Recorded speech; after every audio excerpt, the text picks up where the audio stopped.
बहुत सारे रहस्य ऐसे हैं जिसके बारे में ये पता ही नहीं चला कि इसकी शुरुआत कहाँ से हुई। आज की कहानी एक ऐसी रहस्यमयी कहानी है। कहानी एक कब्र और उस कब्र के ऊपर लगी एक मूर्ति की है, जो कि ब्रॉन्ज की मूर्ति है। और ये कहानी है 1870 की। हर दौर में जब जहाँ मीडिया रही है तो बहुत सारे लोगों को मीडिया से शिकायत भी रही है। ख़ास तौर पर जो इस्टेब्लिशमेंट है, गवर्नमेंट है या राजशाही है, तो उन्हें कभी पसंद नहीं आता कि मीडिया उनके ख़िलाफ़ कुछ बोले या कुछ लिखे, या अब आज के दौर में टीवी है तो कुछ दिखाए। नेपोलियन बोनापार्ट, बचपन में आप लोगों ने भी पढ़ी हो, इस हिस्ट्री में पढ़ा होगा, इतिहास। तब फ्रांस में नेपोलियन बोनापार्ट III उस दौर में गद्दी पर थे और उनकी हुकूमत थी। उनको भी हुकूमत में रहते हुए करीब 20 साल से ज़्यादा का वक्त हो चुका था। और उस वक्त कई सारे फ्रेंच मीडिया थे, न्यूज़पेपर भी निकलता था। ऐसा ही एक अखबार था जिसका नाम था ला मर्सिलेस। अब ये La Marseillaise actually French national anthem भी है, उसको इसी नाम से कहा जाता है। और इत्तेफाक से जो फ्रांस के प्रेसिडेंट हैं, इस बार 26 जनवरी पे हमारे चीफ गेस्ट भी हैं, तो वहाँ का एक न्यूज़पेपर था ला मर्सिलेस। और ये ला मर्सिलेस जो था ये किंगडम के ख़िलाफ़ था, यानी कि नेपोलियन बोनापार्ट की जो हुकूमत थी लगातार उसके ख़िलाफ़ लिखा करता था। अब नेपोलियन बोनापार्ट के बहुत सारे कज़न भी थे। अखबारों में शाही परिवार के लोगों के बारे में अलग अलग कभी एडिटर्स लेटर में भी खबरें छपती रहती थी। 1869 में ऐसी एक खबर छपी, और ये खबर थी नेपोलियन बोनापार्ट के एक कज़न की, पियरा बोनापार्ट। उस कज़न के और उससे रिलेटेड जो लोग थे उसमें कुछ लेडीज़ भी थीं। तो इससे वो नाराज़ हो गया। एडिटर जो थे उस वक्त उससे अपनी नाराज़गी जताई। अब शाही परिवार के ख़िलाफ़ पंगा लेना तो कुछ भी हो सकता था। तो फिर ला मर्सिलेस के न्यूज़पेपर के जो एडिटर थे उन्होंने कहा कि चलो इस झगड़े को ख़त्म करते हैं। और उन्होंने अपने सबसे होशियार, सबसे सुलझे हुए जर्नलिस्ट, सबसे अच्छे रिपोर्टर विक्टर नुआर, यही नाम था, विक्टर नुआर को, जो नेपोलियन बोनापार्ट III के कज़न थे, पियरा बोनापार्ट, उनके पास भेजा कि जाओ तुम कुछ समझौता कर लो, देख लो क्या कुछ होता है। तो 1869 से इस समझौते की शुरुआत चलती रही, बात होती रही, लेकिन बात बनी नहीं। धीरे धीरे कई बैठकें हुई। लास्ट 11 जनवरी 1870, 11 जनवरी 1870 की बात है ये। लगभग साल भर हो गए थे, अखबार से नाराज़गी चल रही थी शाही परिवार की। तो फिर जो अपने विक्टर नुआर हैं वो पहुँचे पियरा बोनापार्ट के पास, कज़न के पास नेपोलियन के, और जाकर उन्होंने बताई कि ऐसे ऐसे एडिटर साहब ने कहा है, जो भी एक मैसेंजर के तौर पर। लेकिन उस दिन जो पियरा बोनापार्ट था उसको गुस्सा आ गया, और उस गुस्से में उसने अपनी पिस्टल निकाली और सीधे विक्टर नुआर की तरफ तान कर गोली चला दी। विक्टर नुआर वहीं फर्श पर गिर पड़ा और उसकी मौके पर ही मौत हो गई। अब जब मौत हुई तो फिर न्यूज़पेपर तक खबर पहुंची। अब एक पॉपुलर न्यूज़पेपर जो फ्रेंच वहाँ का, जिसका नाम ही वहाँ के नेशनल एंथम पर उस अखबार को निकाला जाता था, ला मर्सिलेस, उसके एक जर्नलिस्ट को एक शाही परिवार के शहजादे ने, क्योंकि वो प्रिंस था, उसने गोली मारी तो उसको लेकर खूब हंगामा हुआ। और इस राजशाही के ख़िलाफ़ तब तक लोग जागरूक भी हो रहे थे, लोकतंत्र की आवाज़ भी उठ रही थी। तब जब ये एक जर्नलिस्ट की मौत की खबर आई और उसके पीछे की कहानी अखबार में चूँकि लगातार छप रही थी तो लोगों को पता था, तो अपोजिशन को बड़ा मौका मिल गया जो इन सारी चीज़ों के लिए आवाज़ उठा रहे थे। उन्होंने विक्टर नुआर की मौत को एक तरह से एक मुद्दा बना दिया और राजशाही के ख़िलाफ़ आवाज़ उठाने लगे। अब इसके बाद विक्टर नुआर के अंतिम संस्कार था, तो लाश के साथ पूरी एक रैली निकली। और कहते हैं कि उस दौर में शाही परिवार के ख़िलाफ़ जाकर करीब 1 लाख लोग सड़क पर उतर आए और उसकी लाश के साथ विक्टर के वो कब्रिस्तान तक पहुँचे, सिमेट्री तक, और फिर उसे दफनाया गया। अब लोगों में इस बात को लेकर बड़ा गुस्सा था। लेकिन 1870 ये बात है, जनवरी की, जब ये डेथ हुई थी, कुछ वक्त गुजरा और सितंबर 1870 आ गया। सितंबर 1870 में पर्शियन ने फ्रांस पे हमला किया और फिर राजशाही ख़त्म हो गई, उनका कब्जा हो गया। तो जो विरोध में आवाज़ उठा रहे थे सब, मामला थोड़ा दब गया। अब ये भी हुआ कि अब विक्टर नोआर की बात भी लोग भूल जाएंगे। धीरे धीरे वक्त बीता, करीब 21 साल बीत गए। 1870 को जब गोली मारी गई थी विक्टर को, 21 साल के बाद अब लोगों को याद आया विक्टर नोआर। तो उन्होंने कहा कि विक्टर नोआर की जहाँ पर कब्र है, उस कब्र से उसकी लाश को निकाल कर पेरिस के सबसे बड़े कब्रिस्तान में दोबारा दफनाया जाए। उस ताबूत को निकाला जाए और ताबूत समेत एक दूसरे कब्रिस्तान में दफनाया गया था, तो वहाँ से उस लाश को निकाला गया।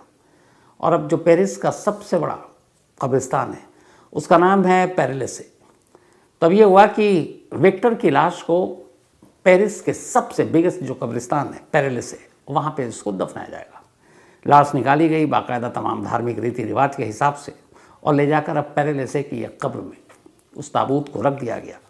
कब्र नई बन गई।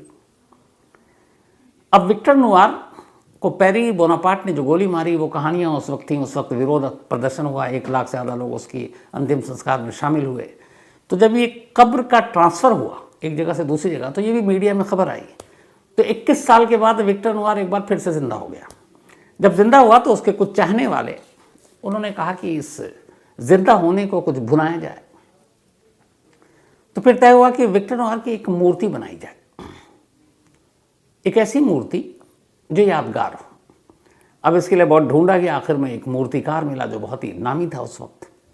उससे कहा गया कि आप एक मूर्ति बनाओ, हमें पता नहीं कैसी मूर्ति है लेकिन अच्छी होनी चाहिए, और क्या सब्जेक्ट कैसे आप बनाओगे वो आपके ऊपर छोड़ दिया, लेकिन वो ब्रॉन्ज की मूर्ति होनी चाहिए। अब जिस मूर्तिकार को ये काम सौंपा गया, उसने कहा कि ऐसी कैसी या कौन सी मूर्ति बनाएं जो लोगों को यादगार, और उस मूर्ति के ज़रिए उसका भी नाम और ज़्यादा हो जाए। उसने बहुत सोचा।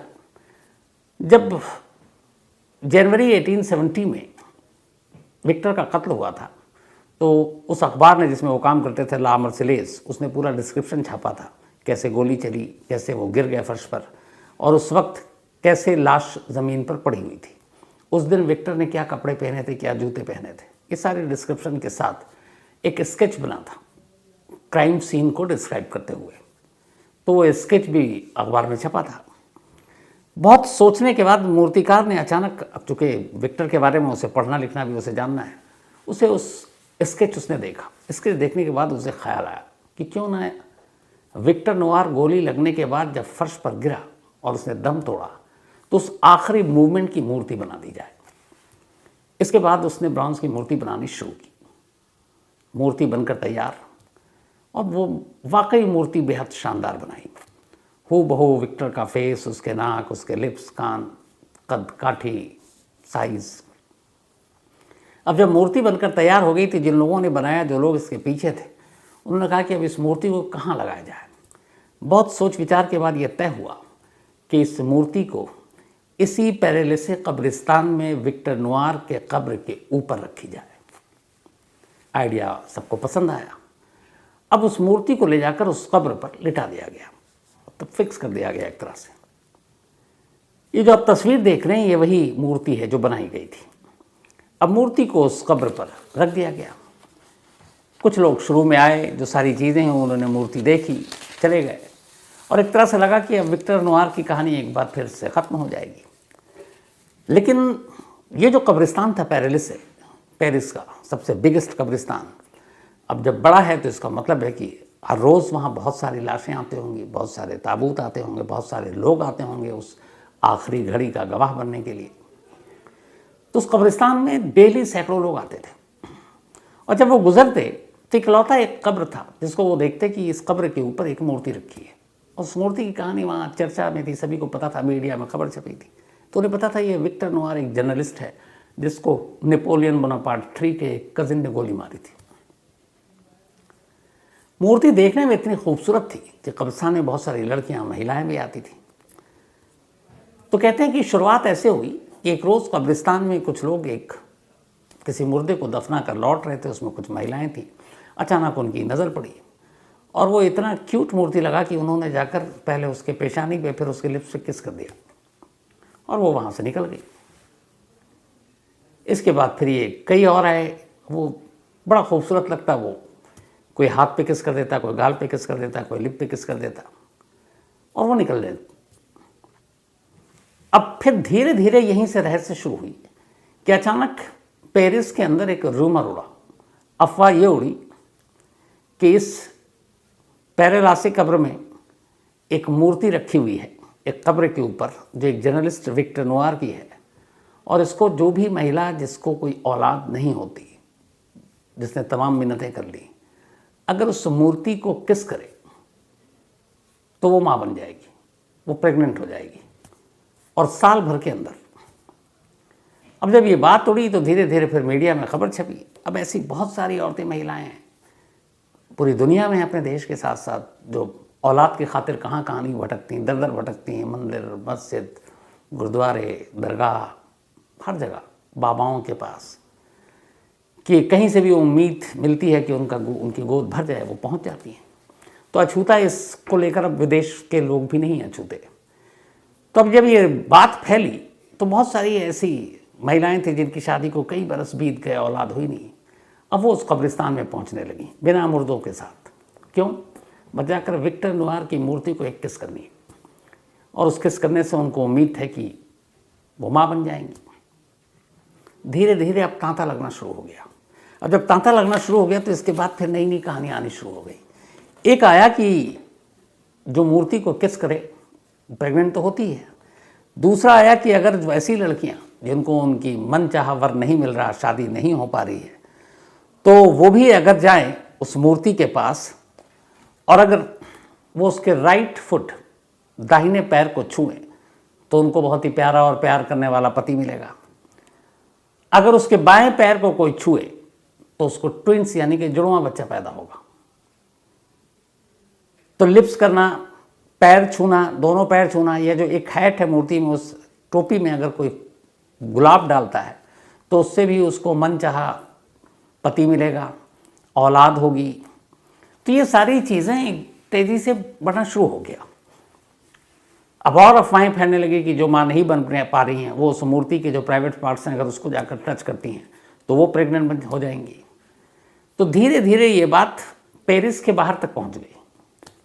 अब हज़ारों की तादाद में ऐसी महिलाएं हैं या लाखों की तादाद में जिनकी शादी नहीं हुई। सिर्फ अपने देश का मसला नहीं है, तो वहाँ भी ऐसे कि कोई ऐसा साथी मिले जो मन चाहा हो। तो एक उम्मीद के खातिर ये सब अब सीधे इस पेरेले से कब्रिस्तान में पहुँचनी शुरू हो गई, ख़ासतौर पर तमाम महिलाएं। अब जब पहुँचनी शुरू हो गई तो कोई किस कर रहा है, कोई टच कर रहा है, कोई पैर छू रहा है, कोई रब कर रहा है। उससे धीरे धीरे ये हुआ कि ये ब्रॉन्ज की मूर्ति बनी थी। उन जगहों पे जहाँ जहाँ ये टच करते, किस करते, वो बिल्कुल आप देखेंगे तो चमचमाने लगा, मतलब वहाँ पे शाइनिंग है। बाकी जगह जो मूर्ति है अपने ओरिजिनल कलर में है। तो अब ये हुआ कि अगर इसी तरह से लोग आती रहीं महिलाएं और उसको टच करती रहीं, किस करती रहीं, छूती रहीं, तो ये मूर्ति अपना असली रंग खो देगी। तो अब क्या करें? तो जिन लोगों ने मूर्ति बनाई, जो इसके पीछे थे, उन्होंने कहा कि रोकना पड़ेगा लोग, ख़ासतौर पर तमाम औरतों को, लड़कियों को। 2004 में ये बात देखिए कहाँ से चला रहा है, और उसके बाद ये कहानी आती 2004 में। 1870 की बात है ये, जब ये हुआ था, और 1891 में कब्रें का ट्रांसफ़र किया गया था। उसके बाद 2004 में ये हुआ कि मूर्ति अपना असली रंग खो रही है। तो वहाँ के जो मैनेजमेंट हैं या जो भी लोग हैं और इस मूर्ति के पीछे, उन्होंने उस मूर्ति के चारों तरफ एक बाउंड्री टाइप की खींच दिया, तार लगा दिया और एक बोर्ड लगा दिया कि इस मूर्ति को अगर आप कोई टच करेगा तो उसके खिलाफ कानूनी कार्रवाई की जाएगी। अब आसपास हो गया, आप मूर्ति के करीब जा नहीं सकते क्योंकि घेराबंदी कर दी। कहते हैं कि जैसी ये चीज़ हुई, हज़ारों महिलाओं ने इसका विरोध करना शुरू कर दिया, बाकायदा उस सेमेट्री यानी कि कब्रिस्तान के मैनेजमेंट के ख़िलाफ़, प्रशासन के ख़िलाफ़। और महिलाओं की तादाद इतनी थी कि आखिर में उन लोगों को झुकना पड़ा, और फिर कुछ दिन के बाद उन्होंने अपना फ़ैसला वापस लिया, उस घेरेबंदी को हटाया और कहा भाई जिसको जो मर्जी आओ, अपनी अपनी मन्नतों के हिसाब से तुम्हारी जो भी श्रद्धा है, आस्था है, आप करो और जाओ। उसके बाद ये दोबारा खुल गया। ये कहानी का एक पार्ट। दूसरा पार्ट ये है, बहुत सारे लोग कहते हैं कि ये सब बकवास है, इसका कोई साइंटिफिक वो नहीं, ये भी फैक्ट है। आज तक साबित नहीं हुआ कि इसको छूने से कोई प्रेग्नेंट हो जाए। लेकिन ऐसी औरतों की भी एक बड़ी तादाद थी जो जब इस मूर्ति को टच करके या किस करके गई, उसके बाद वो प्रेग्नेंट हो गई 1 साल के अंदर। और उससे पहले उनकी शादी को 10-10, 12-12, 15 साल हो चुके थे और कभी वो प्रेग्नेंट नहीं हो पाई। तमाम डॉक्टरों को भी दिखाया। तो जब वो प्रेग्नेंट हुई और उनका बच्चा पैदा हुआ तो वो अपने अपने बच्चों को लेकर विक्टर नुआर के कब्र पर पहुंची और वहाँ जाकर फूल वूल रखे, कई तो वहाँ पर जाकर तस्वीरें रख दी जो उनका बेबी हुआ। तो ऐसी एक बड़ी तादाद है औरतों की जिन्होंने ये किया। ऐसी बहुत सारी लड़कियों और महिलाओं की तादाद है बल्कि जो वहाँ आई, उन्होंने पैर को टच किया, किस किया और उसके बाद उन्हें अच्छा जीवन साथी मिला जैसा वो चाहती थी। वो फिर कपल वहाँ पहुँचा और कपल ने जाकर थैंक्स के नाम पर वहाँ रोज़ रखा। तो ऐसे लोगों की तादाद भी हज़ारों में है और ऐसे लोगों की तादाद भी हज़ारों में जो कहते हैं ये सब बकवास है, ये सब अंधविश्वास है। तो अंधविश्वास सिर्फ अपने यहाँ नहीं चलता, दुनिया में हर जगह है। लेकिन इसका आज तक कोई साइंटिफिक ऐसा कोई रिसर्च या रीज़न जो कहे कि हाँ इसको टच करने से कोई प्रेग्नेंट या गर्भवती हो जाए, साबित नहीं हो पाया।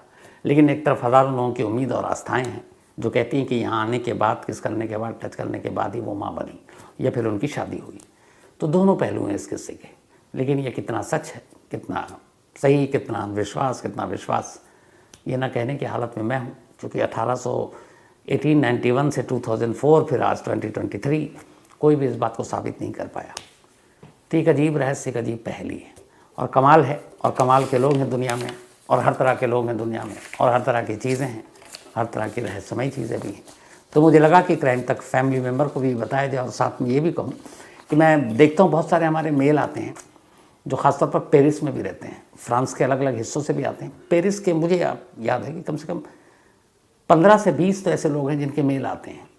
तो जो भी हमारी क्राइम तक फैमिली मेम्बर इस वक्त पेरिस में ये कहानी सुन रही है, मैं आपसे ये चाहूँगा कि हमारी बाकी फैमिली के लिए, उसमें मैं भी शामिल हूँ, एक बार आप ज़रूर इस कब्रिस्तान के और इस मूर्ति के जो भी कहानी है उसके सच को आप अगर बताएं, दिखाएं या आप मुझे मेल करें तो मैं बाकी लोगों तक इसको पहुंचा सकता हूं और बता सकता हूं कि इसमें कितना सच है, कितना झूठ है और इसके पीछे की कहानी क्या है। तो पेरिस में रहने वाली मेरी फैमिली के लिए ये गुजारिश है कि वो इसके बारे में बताएं। और ये जो पेरेलेस कब्रिस्तान है शायद पेरिस का सबसे बड़ा, अगर वहाँ से आप कुछ भेज सकें तो सबके साथ शेयर करूँगा। तो आज की कहानी में इतना ही।